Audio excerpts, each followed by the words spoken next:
Hello, I'm David Hughes. Welcome to Your Perfect Body, the podcast of the Esoteric Teaching Community. Today's selection is an essay entitled Dust to Dust.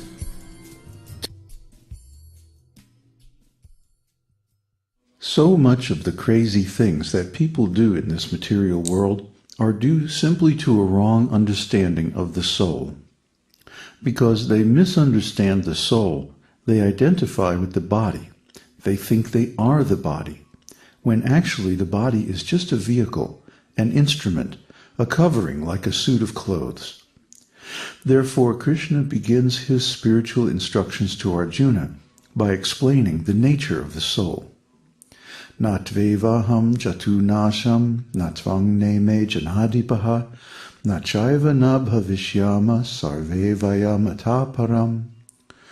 Never was there a time when I did not exist, nor you, nor all these kings, nor in the future shall any of us cease to be. Bhagavad-gītā 2:12. This is a very important shloka. The materialistic scientists and philosophers say that after finishing the body, we no longer exist, and everything is finished. Well, that's nothing new. That's also Buddhist philosophy. And in Vedic times, there were atheists like Charvaka Muni.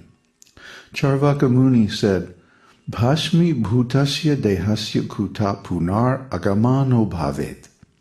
Why are you worrying about the next life? As soon as this body is burned into ashes, everything is finished.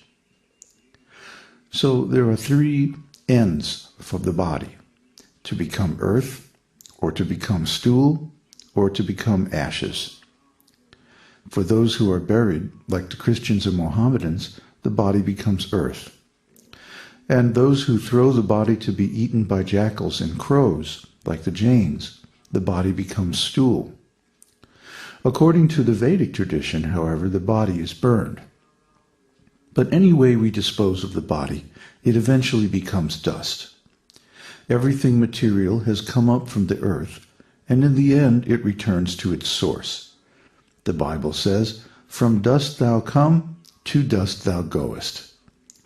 This beautiful body, very nice body, will become dust. This is the end of the material body. We're taking so much care of this body, but the ultimate end of this body is either stool, earth, or ashes. Dust to dust.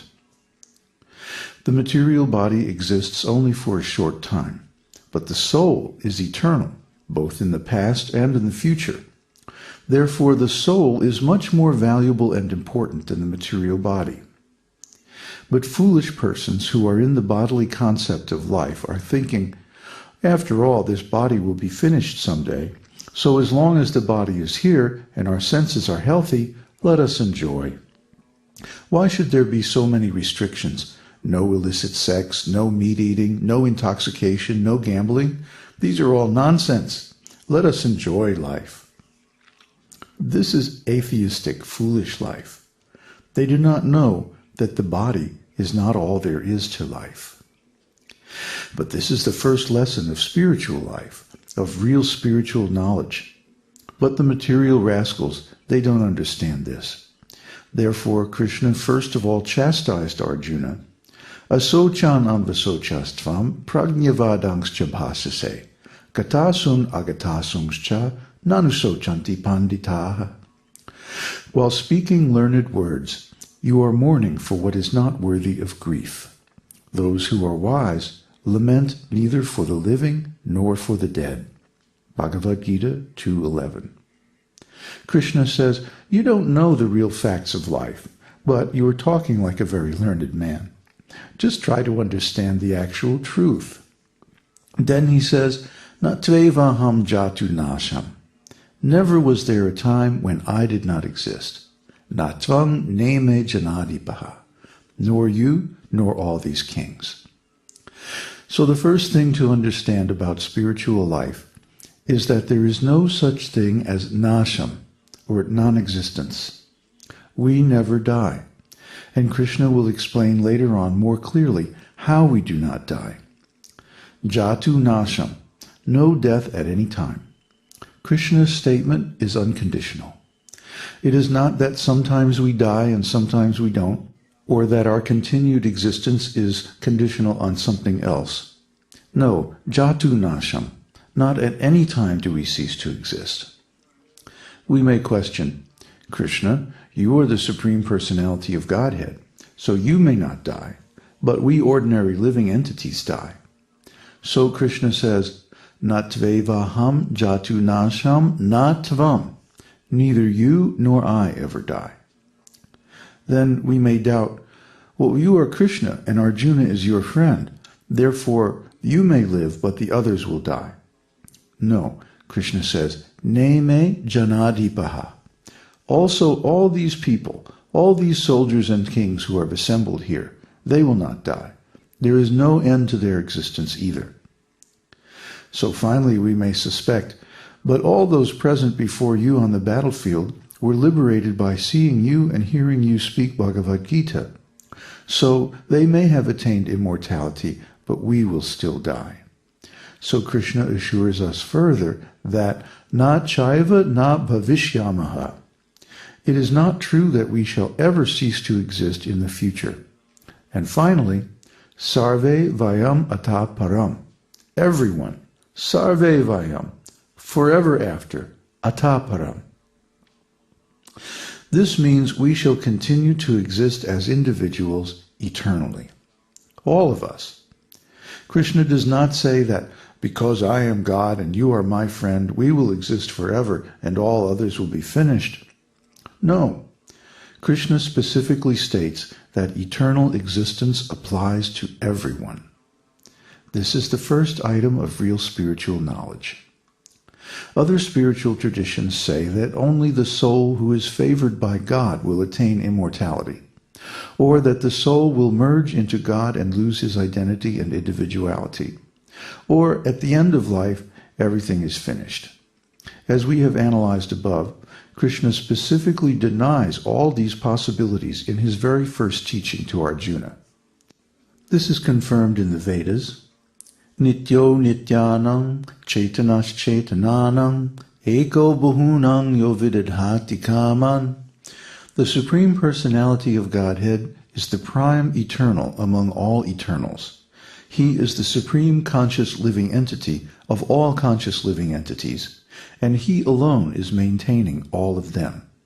Kata Upanishad 2.2.13. Nityanam means ever existing. Nitya means forever, always, eternally. So both Kṛṣṇa and every one of us are ever existing because we are part and parcel of Kṛṣṇa. As Kṛṣṇa's separated parts and parcels, if Kṛṣṇa is ever existing, then we are also ever existing. A particle of gold is also qualitatively identical with the gold in the gold mine. The quantitative values of the gold mine and the gold particle are different. A particle of gold may be worth, say, a penny, but a gold mine contains hundreds of millions of dollars worth of gold. Both of them are gold, but the quantity is different. Kṛṣṇa is the Supreme Spirit, the Supreme Personality of Godhead. He is all-pervading, omnipresent. He is so expansive he is present everywhere. We are also all-pervading, but only within our body. Kṛṣṇa is all-pervading throughout the whole creation, and we are also all-pervading, but only in this body. The quality is similar, but the scale, the quantity, is vastly different. I know the pains and pleasures of my body. You know the pains and pleasures of yours. So our quality of all-pervasiveness is limited to this body. If I pinch myself, I'll feel it, but you won't feel it. Therefore, you and I are not all-pervading outside our present body, but Kṛṣṇa is all-pervading everywhere. When I feel pain, Kṛṣṇa knows it. Vedaham samatitani, vartamanani charjuna, bhavishyani chabhutani, mang tu veda nakaśchana. O Arjuna, as the Supreme Personality of Godhead, I know everything that has happened in the past, all that is happening in the present, and all things that are yet to come. I also know all living entities, but me no one knows. Bhagavad-gītā 7:26. Vedaham samititani. I know everything. That is Kṛṣṇa. Try to understand the distinction between Kṛṣṇa and us.